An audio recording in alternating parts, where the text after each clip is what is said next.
The company also upset PC players by asking them to create PlayStation Network accounts to access media games. I remember that controversy when Helldivers 2 was going on, that a lot of PC players didn't want to make a PlayStation account. And that's their right. At first, I didn't really understand because it's like, oh, just a PlayStation account. But then it's like, that's their right. Because some companies, no, not companies, some countries won't allow you to create a Sony account, so they wouldn't have access to Helldivers 2.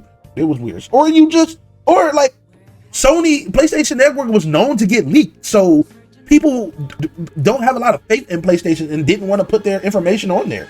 But they're making you do that if you want to access their game. So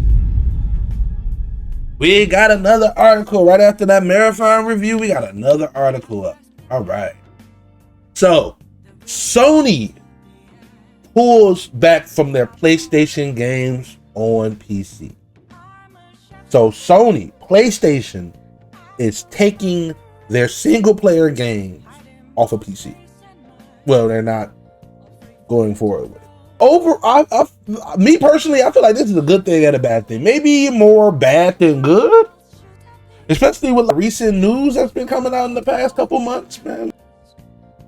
I don't trust Sony, bro. I don't trust Sony, man. And I know that the console wars have been going on for years. People at PlayStation, Xbox in the dirt right now. They don't know what the fuck is going on. They blaming themselves, and Sony closing down studios and prices going up on that stuff. And it's a lot of bullshit going on. But honestly, man, I'm gonna say why this is. Let's read the article first. So this is from Bloomberg, and this is earlier today. Sony pulls back from PlayStation games on PC. The video game publisher no longer plans to put out PC ports of PlayStation games such as Ghost of Yote. Bloomberg, I am not subscribing to you. And this is by Jason Schreiber. These are the cliff notes, but we're going to read the article. Sony Group Corp no longer plans to release its big PlayStation 5 games on PC. It's a major shift in strategy that sees the video game maker returning to console exclusivity after 6 years of flirting with a multi-platform release, according to people familiar with the company's plans. Online games such as Marathon and Marvel Token still be released across multiple platforms, but single-player titles such as last year's Samurai Head Ghost of Yote and the upcoming action game Cernos will remain will remain exclusive to PlayStation 5. Said the people who asked not to be identified because they weren't authorized to speak publicly, to talk publicly about the company's strategy. We know if you leak these certain things that these companies will get you out there. But I want to finish the whole article before I say my piece. The people caution that things could change in the future due to an unpredictable nature of the video game industry, because right now it's a weird time. We got these AI companies going out there and RAM prices going up, and that's causing these console prices to rise a little bit, man. You get these delays on things, and you get the delay on the Steam machine. You get the Steam Deck sold out. You get console prices going for $600 6 years after they're released. It's a crazy time, man. But in recent weeks, PlayStation scrapped plans to bring Ghost of Yote and other internal development games and internally developed games to PC. Two games made by external developers but published by PlayStation, Death Stranding 2 and the upcoming Kena Scars of Kena game are still planned for release on PC this year. The spokesperson for PlayStation declined to comment. There are likely a few reasons behind this shift. One is that several recent PlayStation games have not sold well on PC. I want to call cap on that, because last year or the year before, I think last year when Stellar Blade came to PlayStation, it sold 1 million in 3 days.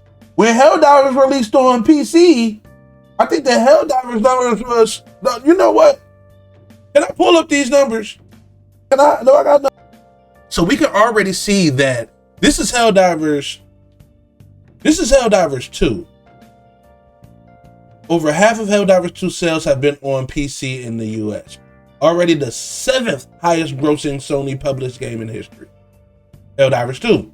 That's Helldivers 2. Now let's go to Stellar Blade. Stellar Blade sold 1 million copies on PC within just 3 days, marking it a record-breaking launch for the platform. So that's already, so you're saying that didn't sell like that, whatever. And I'm pretty sure God of War, and I'm pretty sure games like God of War and even The Last of Us sold well on PC. So I don't know. In 2020, it pivoted and began bringing games to personal computers via stream. Since then, the company has put out most of its biggest franchises on PCs as God of War and Last of Us.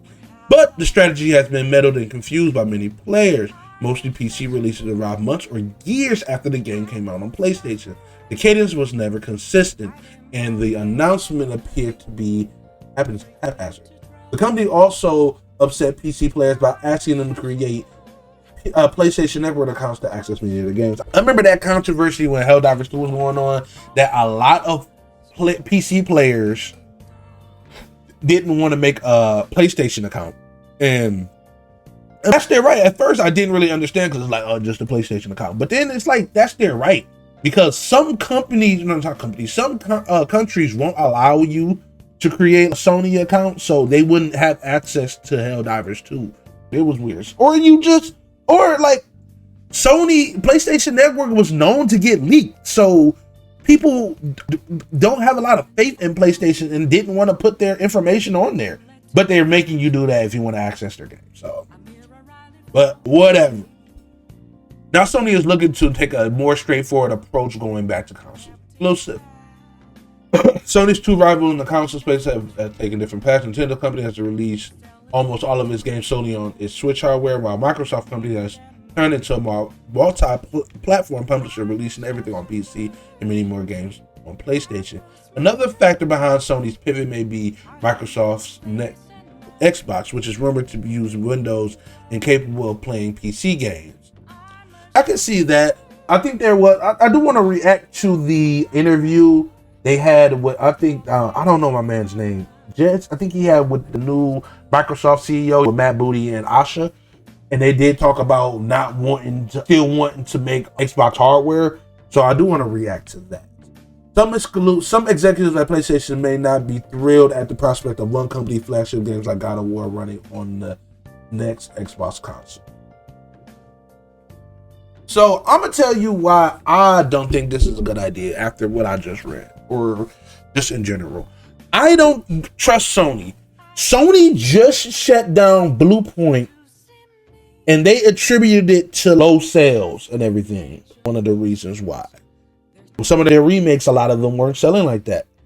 PlayStation niggas don't really buy their games like that. They buy Call of Duty, 2K, Battlefield, and Fortnite. I have those games, but I also buy games like Stellar Blade, Helldivers 2, fucking Ghost of Yotei, fucking just other Expedition 33, like other Death Stranding 2, other Hades 2, Silksong 2, other games besides that, fucking Elden Ring, like other games besides that. I support these other titles, bro. So when they aren't selling on PlayStation like that, they're gonna shut down the studio. We just saw games like Helldivers 2, Stellar Blade, God of War, the games that, God of War is a flagship PlayStation game, so that's gonna sell regardless. But like the games that aren't well known like that, like your Demon Souls and your Stellar Blades and like that, they aren't gonna sell well. They don't sell that good on PlayStation. They're selling well on PC. Keeping the studios alive, keeping games alive. I don't even have a PC, and it may seem like I'm glazing PC, but I don't want to see, due from the gaming climate and what I've seen in these from Xbox, Sony, Nintendo, everybody, is that money and sales drive the economy. When you guys say that you guys don't want live service games, so y'all don't want this, but they see in NBA 2K, Call of Duty, Battlefield, Minecraft, Fortnite, Grand Theft Auto, still in the best-selling games of 25. That indicates to them that y'all don't want these story-driven games. Y'all don't want these RPG games, man. That's niche. Y'all want games like motherfucking, y'all want those games. Y'all want the ball and gun games. Y'all want the live service games. So y'all can say that y'all don't want those. But the numbers indicate that y'all fucking do. That y'all do. So PlayStation is going to stop and slow down making these story-driven games. And studios, start funding studios like Blue Point. And start making more live service games to drive up the price, because that's what y'all want. And the live service games are going on PC anyway. And we'll keep these single player games and all the story driven games. And if they aren't flagship games, they aren't going to sell that well on PlayStation. They don't. We just saw that. It doesn't sell that well on PlayStation. If it isn't a flagship game like the Ghost series or the God of War series or anything, or Last of Us or something like that. So we'll see, bro. We'll see. But I don't have a lot of faith in Sony, bro. I don't have a lot of faith in those. They just announced the spin-off of God of War on Faye's side, and I don't think that a lot of PlayStation people are sold on that or wanting to know Faye's story. It kind of seems like it's more PC people, if in lack of a better word. It just seems like it, man. Unless y'all prove me wrong. Prove me wrong. I would love to be proven wrong. Because the more companies shut down, the greedier these other companies is going to get. These conglomerates are going to get. The greedier they going to get, man. I'm telling you, we going to see an abundance of live service games in a minute. Man. What do I know? I'm just a YouTuber.